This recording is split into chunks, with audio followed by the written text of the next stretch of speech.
Well, hello there. I want to say a very happy welcome to all of the kids at Class 4A at KinderCare here in Burlington.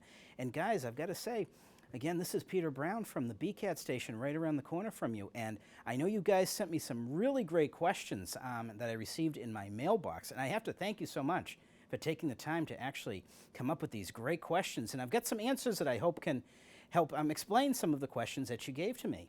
The first question that you guys wrote to me was, how do clouds make storms? And this is a really great question, and this is something that a lot of people ask me.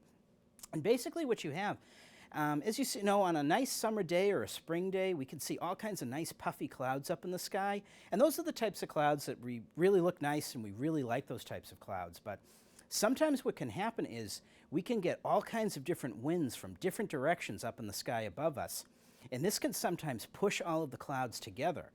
And actually what can start happening is those clouds can actually start to swirl around each other, just like when you're swirling around, out playing on the playground.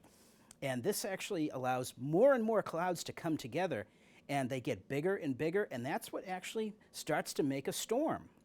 Now, you guys sent me another great question after that, which goes right along with how clouds make storms, and that is, how do clouds make snow?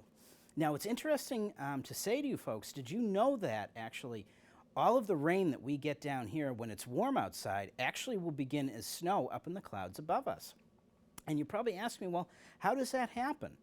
Well, we have the same type of thing that's happening when the clouds are making the storms, where we have maybe different winds all coming around each other, swirling around each other to make the storm.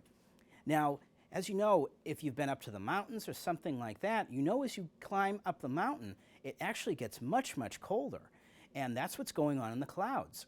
And so, of course, anything that starts up there in the clouds is starting as tiny ice droplets, which are basically snow.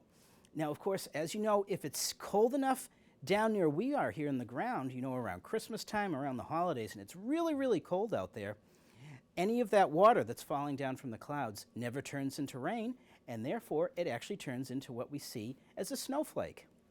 As we move ahead, you guys really presented a great question to me, and this was about, why does ice melt? And this is just, a great science question that you guys were able to come up with for me. And here's basically what happens. When we have, of course, when it's very cold outside, you go out on the playground in the wintertime and you see ice everywhere, frozen on the ground. And this is basically water just in a hard form. And you're asking, well, why does it melt after it's been frozen like that? What happens is, as soon as the sunlight comes out and starts to get in contact and starts to touch the ice on the surface, what happens is it makes those tiny frozen water droplets actually get excited. And when you're out running around on the playground and everything, you get lots of energy and you get very excited, and you can feel how much warmer your body gets. And this is pretty much the same thing that happens with ice.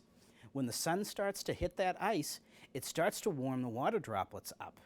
And what we actually are talking about here is energy. And like we said, same thing like you when you have lots of energy out on the playground. The ice molecules and everything actually get lots of energy in them as well, just like you do when you're running around outside. This makes the water molecules get warmer and warmer. And what will actually happen is, once we get above, maybe you've seen this temperature, this 32 degrees that a lot of people may have talked to about you. Once the temperature around the ice gets to that 32 degrees, the water droplets have actually gotten enough energy into them that they actually change back into liquid, and they actually turn back into water, which is, of course, what we're going to be seeing much more of as we head into the warmer months. So kids, I've got to tell you, I've got to thank you. These were some absolutely great questions that you presented to me, and I'm so happy that you gave me the opportunity to talk to your class and to give you some of the answers about some of these questions. And I've got to say, stay tuned in there, because we over here at BCAT, we are here to answer all of your science questions, and you have a great day to you and your teachers.